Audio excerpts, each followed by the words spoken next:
This is your coffee break.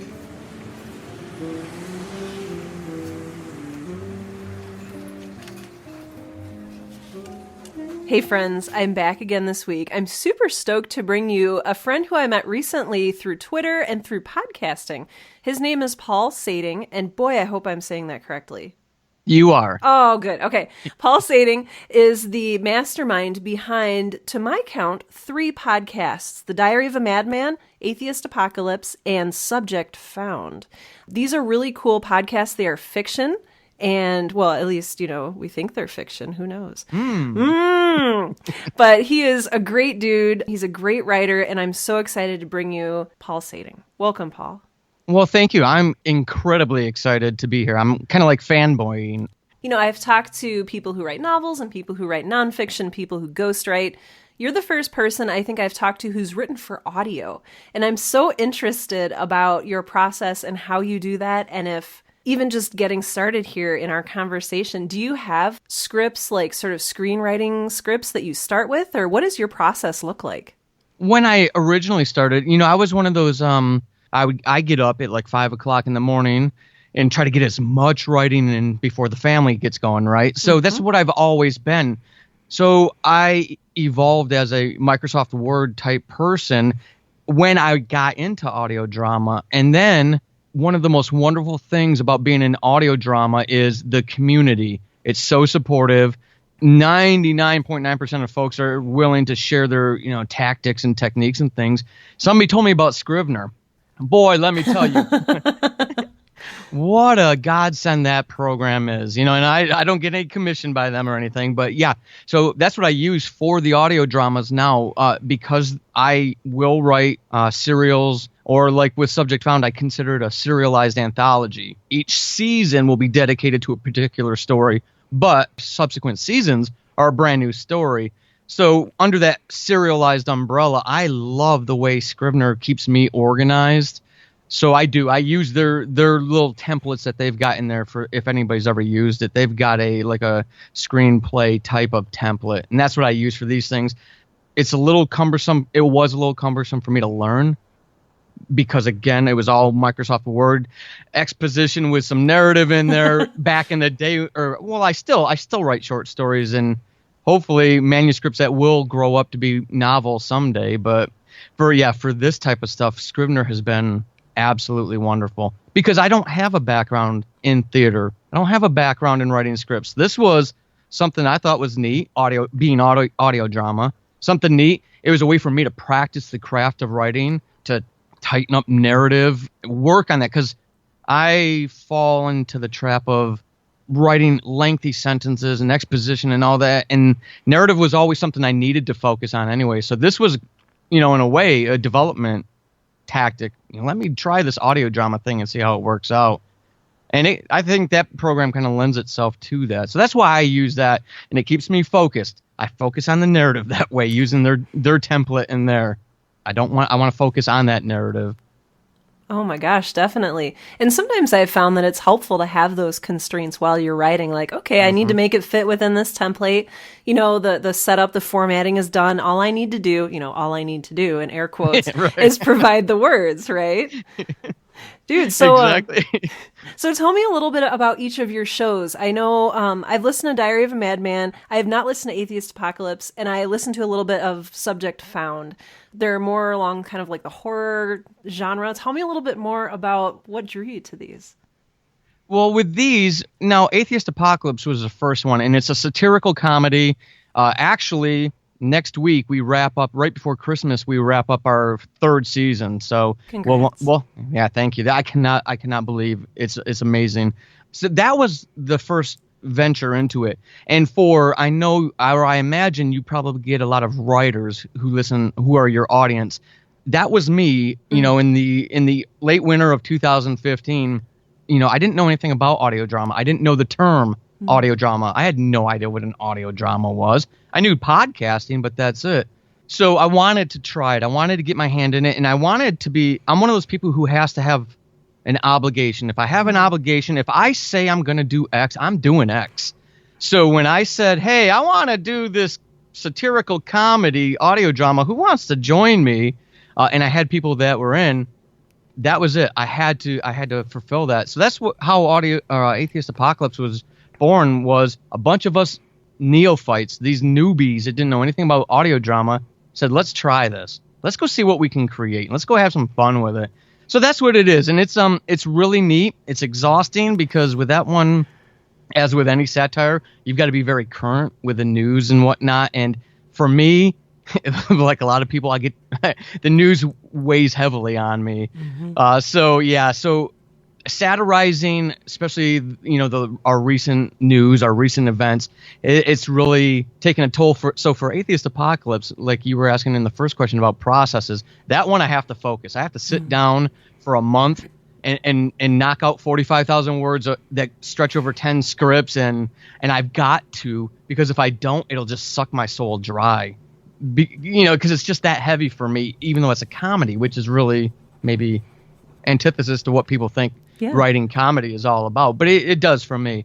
So that's what that one's about. Our 4th season, we'll kick off the recording and the production in February timeframe. So really excited about that one because a lot of the plot elements get exposed. And it's so hard to hold those for this long. I know. It's hard to not play spoiler to my own stuff. With Subject Found, that's really more of who I am as a writer. I love legend. I love lore. I love monsters and just the cultural stories. The cultural artifacts and leftovers of those stories, and that's what I guess was the spark for that one. I'm a Bigfoot geek, huge Bigfoot geek. I live like 50 miles from Seattle, so I'm in the Pacific Northwest, right? So this is Bigfoot country anyways. And I just had this idea one day. I said, I've got to get away from writing satire. I want to get back to my roots because I do. I want to get back into writing. I want to finish my horror book, right? I want to do those things that really just fire up that creativity. And I thought about that. I don't want to do the same story season after season. What way can I do that? And that's how Subject Found came about. It was originally called Found, and then there was a really big company that came out with a podcast called Found that has ridiculous downloads, and they and me decided it would be a good idea if we just didn't have the same exact title to a podcast. Makes sense. So my artist who does all the art for all 3 of my podcasts, she said she's the one who actually came up with, because I was struggling, what do I do now? And she said, hey, how about Subject Found, because you're going to change the monster, the legend, the lore each season. And I said, that's genius. So that's where that came from, was my love of legend and lore and how it influences us as culture and how we pass along stories and lessons through sometimes creating absolutely horrendous stories for our children. If anybody knows some of the Brother Grimm stories, some of that stuff is really dark. It's not the Disney version that we enjoy nowadays. It's quite grim. Yeah, exactly. So it really just fascinates me. So that's where that came about, because I wanted to tell fresh stories, and it plays into who I am as a writer. So any of your listeners who always get 30,000 words into a book and then it gets put into a folder and they never see it again kind of thing, that's who I am as a writer too. I've got a million ideas and the time to write one of them. So this helps me be disciplined about the craft and practicing writing and all those things. So it was a neat little trick that maybe might help somebody. I hope it would help at least one of your listeners if they are interested in, maybe exploring doing an audio drama themselves, because it will keep it fresh. And then with Diary of a Madman, what I wanted to break the paradigm. I wanted to break the rules that I had for myself with podcasting. Like you yourself, you learn what you're supposed to do in your category of podcasting. I've learned that in other genres, other categories that I've done, and now in audio drama. And I thought it'll be really neat to just not do any of that stuff and see what happens. So I don't overinvest myself on that. I write nice, succinct, brief episodes. The word count on them is like 500 to 600 words. So they're really quick episodes. And I wanted to play around with a character that's been in my head since, my late teens. I mean, that's where this madman was born, was when I was an angst-ridden teenager who hated the world because it was just, so he's been in my head forever. I grew up. He never did. He's that little animal part of my brain. So that's what that is. And it's I get interesting feedback with that one. Subject Found gets wonderful feedback. Folks love it. Atheist Apocalypse gets the ends of the spectrum. It's either the best thing ever created or, oh my God, it's horrible. and with Diary of a Madman, it's interesting because there are people who will tell me it's too creepy. I cannot listen to it. And one of the neat things is to develop as a writer is I get to play around in that one with sound and how sound influences people. And what I do in my writing is I take that back and I take that feedback and I think about it as a writer when I only have a piece of paper to convey a message to someone. How do I make that feeling convey? So it's one of those experimental things that as a writer who aspires to someday be published in a much different medium, to play around with this stuff and then just do that mental exercise. Okay, so if it freaks people out to where they literally have to stop listening, how do I do that to them in a book, but keep them reading? Yeah. So it's fun. It's really neat to be able to play around with these things. It keeps me engaged and it keeps me loving the art of writing because I've got satire, I've got legend lore, which is more of like a paranormal thriller type in Subject Found, and then I've got this psychological twisted horror over in Diary of a Madman. So it's just this thing where I can't wait for my alarm to go off in the morning because I get to go write one of those things. Right. And I mean, feeling. Yes. And honestly, I mean, I'm just like everybody else. I, got the full-time job and I was in the military for 20 years and that was soul sucking. And that's one of those things where I didn't want the alarm to go off. So to be at this point in my life when I got to stretch for 15 minutes to get out of bed now, it's still so exciting to have to do that because I know as soon as I'm limbered up, I get to be at the keyboard again.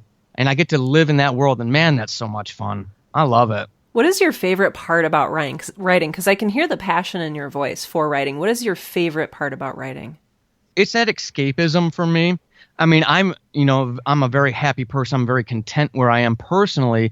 And I think a lot of us, especially you even mentioned it on one of your recent episodes about being bombarded with all these articles that you wanted to read and keep up on. And so I think we're all pretty much the same, right? So that escapism of getting lost in this world. I'm a hybrid, like a lot of writers. I will outline. As a matter of fact, Sarah, you can see it. Most people won't be able to, right? But behind my little screen, I've got my little old school flip board where I will outline probably to about 30%. Any more than that, and it's way too much for me. It's pants from there on. I've got my outline. I know where I think I want to go, but I live through that journey. And if I sell one book in my life before, they put me in the ground, I'll have done what I wanted to do because it's always about creating that story, sharing that story, having someone find that story. I love that whole adventure, that whole process of it. Yeah. As writers, if there are listeners of yours who can't, or it's difficult for them to take that 2 years to write the book and then send it off to agent or editors and agents and do that whole thing and never get anything back on it. One of the neat things is in audio drama is you're going to get the feedback. You're going to hear from people and that life cycle turns over so much more quickly. So, but as a writer, I argue that makes us better because we're hearing more feedback more consistently. And when my narrative sucks, when a character says something that's not believable, I'm going to hear about it. Oh yeah. Right away, right? So I can start working on those things now while I am still working on that book. And I know I'm sounding like the cheerleader for audio drama for writers, but I wholeheartedly believe I wish everybody who aspired to be a writer would jump into it. It's a lot of work, but I honestly believe it's made me a better writer because of the feedback from the community itself and from those listeners that if you were just doing a book, you wouldn't hear from for a year or two. You're going to hear from them. Good, bad, and ugly. Yeah. Oh yeah. I can attest to that too. So with that feedback, if you get really negative feedback, how does that make you feel? Like, how do you deal with it? What do you do with that stuff? I try to remind myself of those people that I value in the community. John Grills does Small Town Horror, which is a great podcast, a great story, and he also authors a few books in that setting. So if you want to check him out, he's just a good guy, and he's got a real good sensibility about him when it comes to this stuff. And he's like my He sits right here on my shoulder, that floating head right over my shoulder, because I don't take it personally. I take it to heart and I beat myself up, and I am uber critical of myself. So those voices tend to shout louder in my head, and I try to keep people like John in the forefront of my mind. I try to filter that feedback through him. I'm not going to please everybody. It stinks. It hurts when I get excited about Diary of a Madman, and I've had female listeners write, and I feel it touches them in some sort of maybe experiential way. They've had experience with people like that. We know there are a lot of creeps on the internet. There are, and I can't help that, and it sucks that they've had that experience. And I want to tell them, give it a chance. This is just fiction. But then I feel like I'm starting to become the creep. Yeah. So it on a personal level, it hurts. But then I try to remember all these things, and I remember even if I wrote the best thing in the world, there are going to be people who aren't going to like it for whatever reason. Oh yeah. And I can't control that, so I have to remember that. And trust me, Sarah, I do that internal dialogue almost daily. I believe it. So I'm interested in, you talk about your dream to, being publishing a book. Have you thought about like doing spinoffs like John, you talked about John Grills, publishing some books related to his podcast. Is it something you're thinking about, or would you like to keep those two worlds separate? No, actually I want to do that. I want to, for me, it makes sense from a commercial / business perspective. If you've created a world and, every week a few thousand people are listening to this world, why wouldn't I, from the business mindset, why wouldn't I do that? And that's why I was excited to talk to you and share that with your listeners, where they could flip that paradigm. If they've got the book, why couldn't they create this? John does it in part, and I don't want to speak for him, but he does it in part with, oh, geez. John, I apologize. I'm forgetting the name of your series right now. Small Town Horror? Well, his book series. I don't have my Kindle in front of me. Oh. So, I mean, he took that world, his Crazy Town. I knew it would come to me. Yep. He took his Crazy Town in a way and morphed it into this. So it works both ways. And I want to. I'm actually 40,000 words into a spin-off for Atheist Apocalypse. It'll be like a prelude to the apocalyptic world that we know in that series. It'll be kind of what happened before. And actually this season, at the end of season 3, our patrons actually get to hear a little bit of that. I wrote a short episode, about a 4,000 word episode. It'll be standalone not only from the podcast itself, but standalone from the book itself, of a precursor, of a prelude kind of thing. And it's so much fun to experiment with the world that you've already built. And now you can go play around in some other aspect of it. And in this example, I'm even playing around further. I'm telling 2 stories ahead, and I could go anywhere. It's just a wonderful exercise to do as a writer.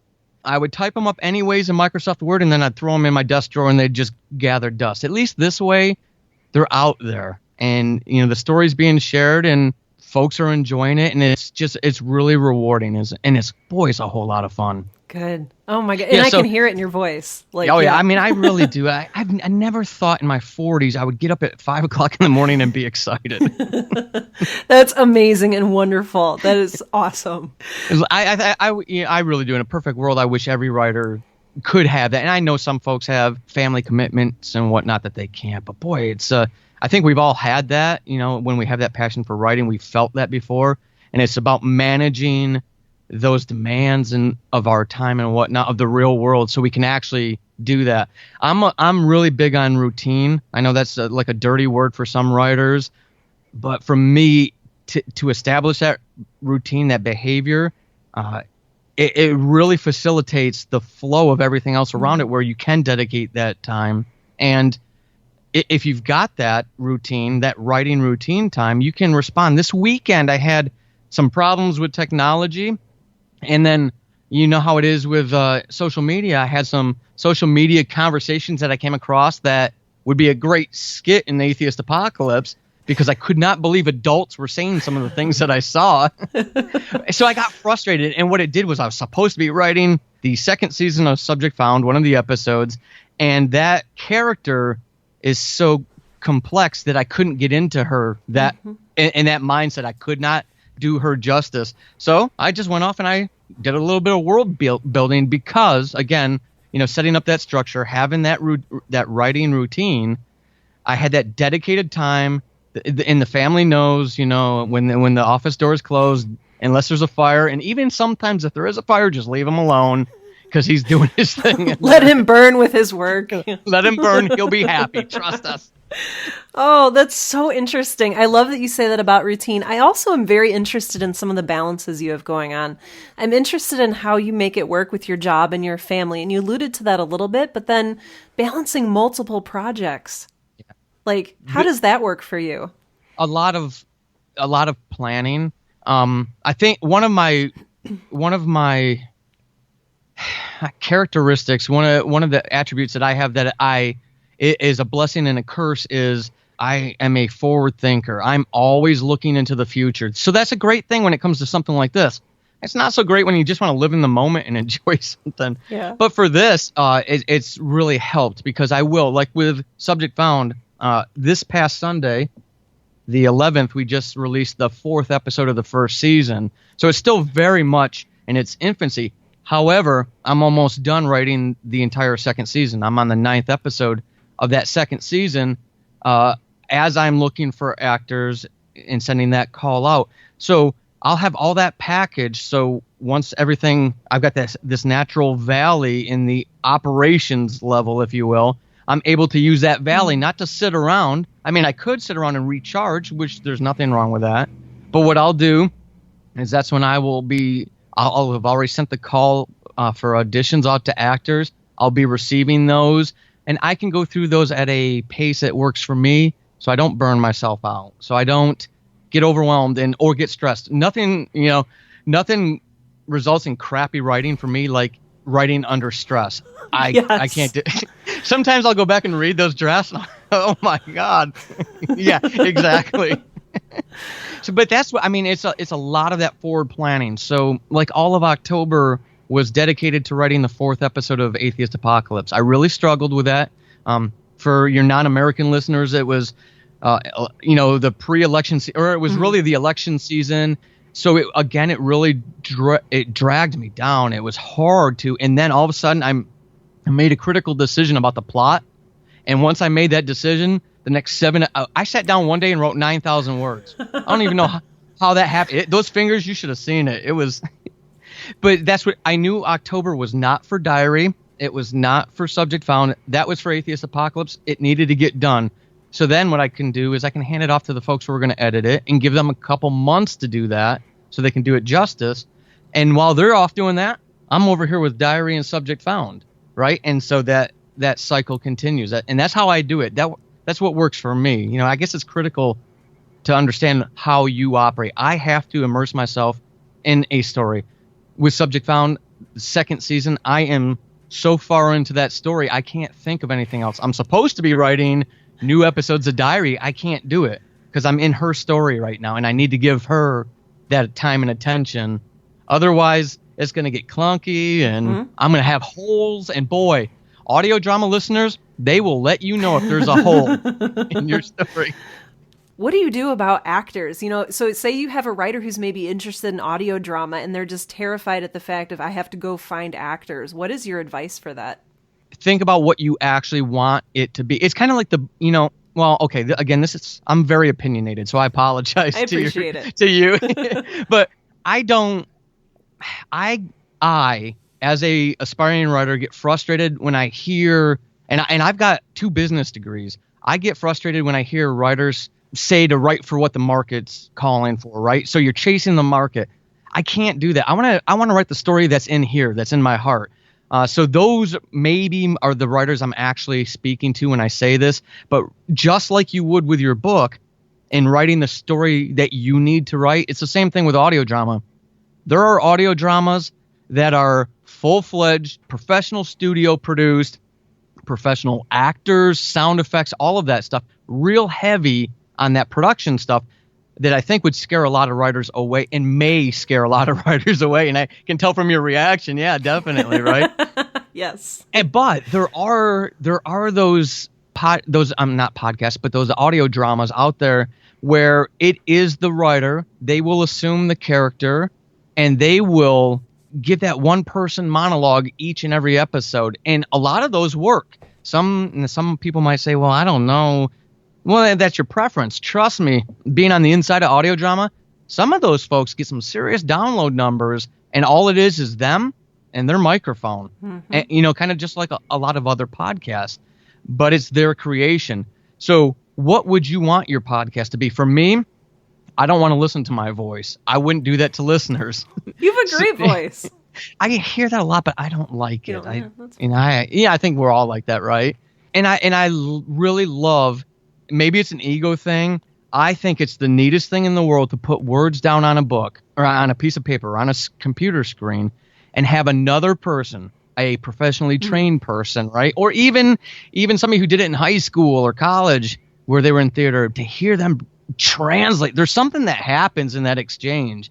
And it's a beautiful thing. I'm not kidding, Sarah. I'll get those WAV files uploaded to the Google Drive, and I know what the character's going to say. And then when I hear it, I'm like, oh, chills. Oh, That's awesome. It's, your character is brought to life. How cool is that? I mean, I grew up in a world where, Stephen King was king, and he had to wait for somebody to pick up the movie rights for him to see his characters come to life.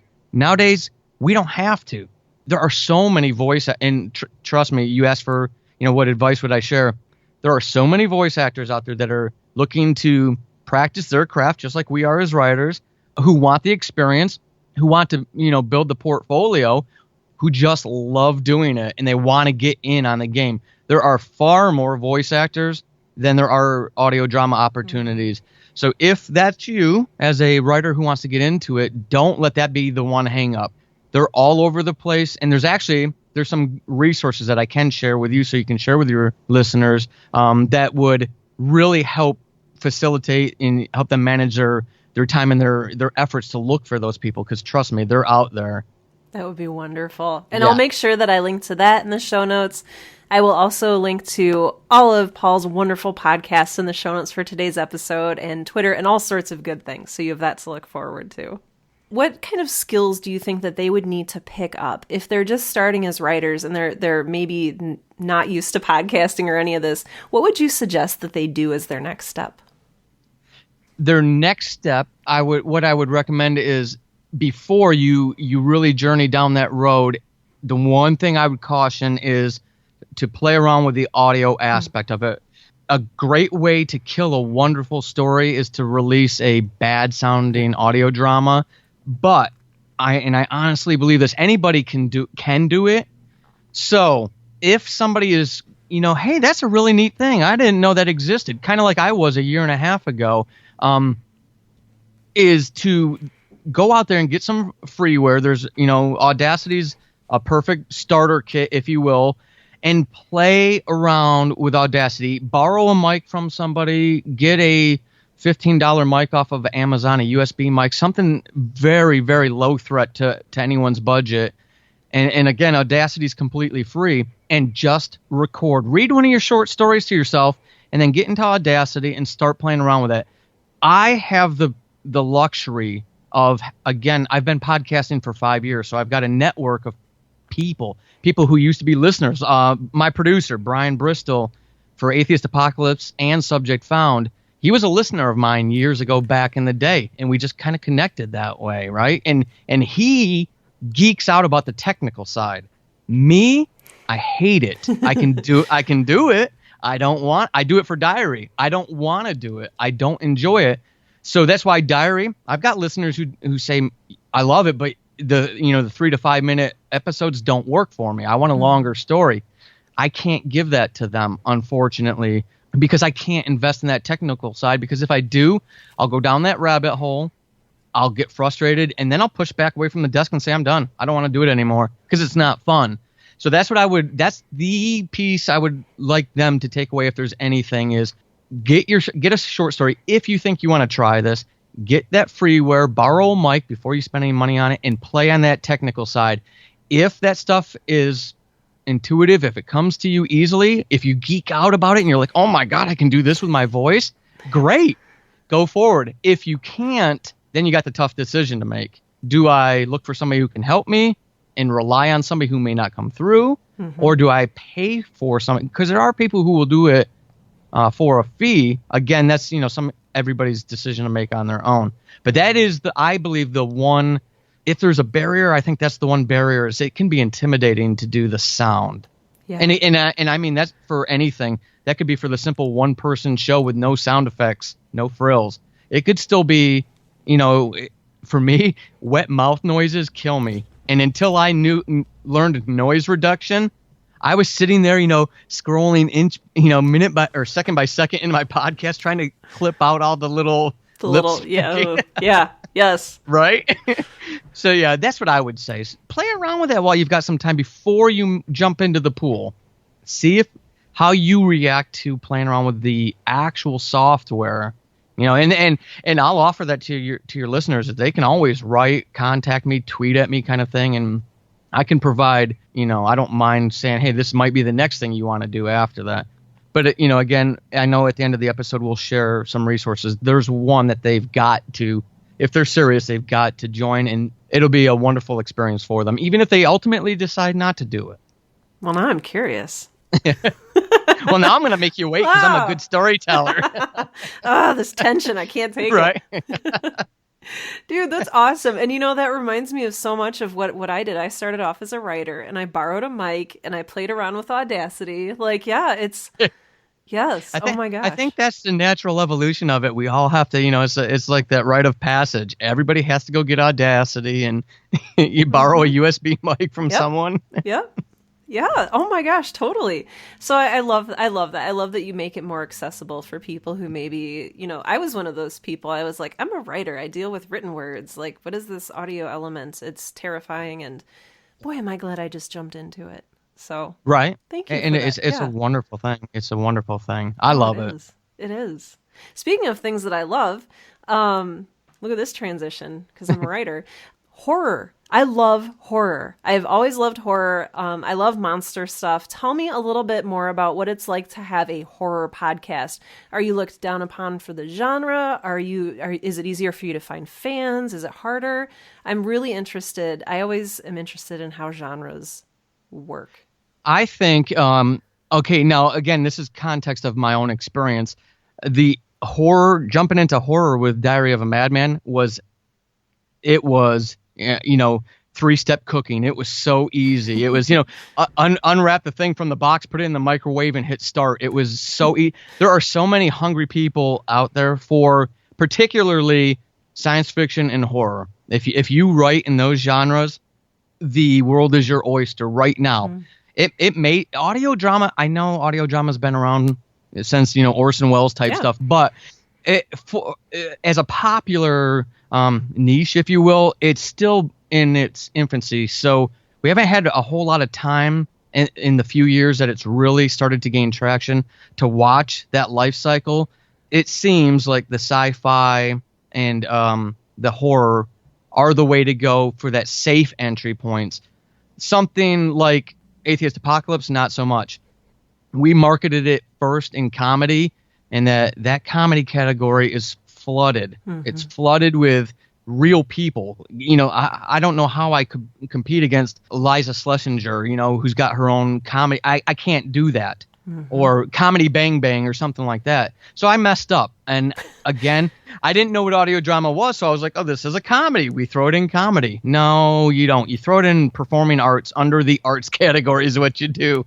That's where you go with it. So I had a listener once write and talk about the show and, wished it was more prominent than it is. And his comment was really poignant to me at the time. He said, I just don't think the world is ready for a satirical comedy fictional podcast.